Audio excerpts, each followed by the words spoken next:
Самұрық-қазына 30-шы жазғы Олимпиада ойындарында ел құрамасының ресми әріптесі.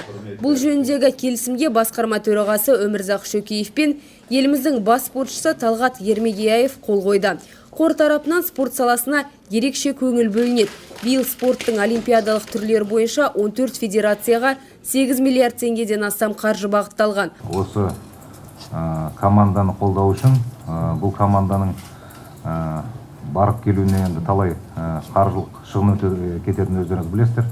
Сол шығындардың бәрін қаржыландыру үшін Самұрық-қазына қоры өзінің бюджетінен 900 миллион теңгедей қаржы бөліп ресми әріптес болып соған келісіп отыр. Өмірзақ Естайұлына көп рахмет айтқым келеді. Осындай біздің ұлттық құрама команданы қолдап, осындай қаржы бөлініп жатқанына, жетіспейтін қаржына.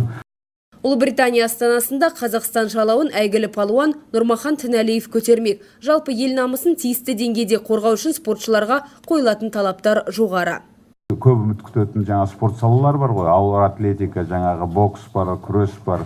Солардың барлығымен біз жұмыс істеп жатырмыз. Ондай кемшіліктердің барлығы болмайды деп есептеймін. Енді елшілікпен жұмыс істеп жатырмыз. Ол өзі әнұранға келсек, жаңағы әр спортшылардың біздің құрама команда оның барлығын жатқа білетін болады.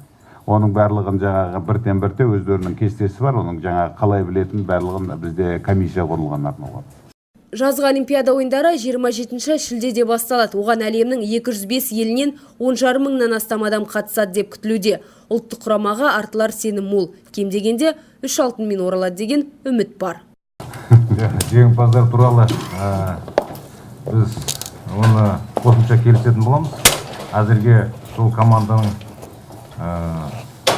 өзі тиісті шығыны, өз сметасы бойынша біз қаржы бөліп отырмыз. Егерде жеңімпаздар жөнінде оны тағы да сондай сұраныс болатын болса, оны қарауға біз әзірміз.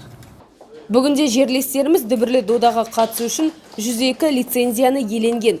Ұлттық құрама шілденің 9-на дейін жасақталуы тиіс. Қазір атлеттердің даярлық деңгейін тексеру шаралары жалғасуда.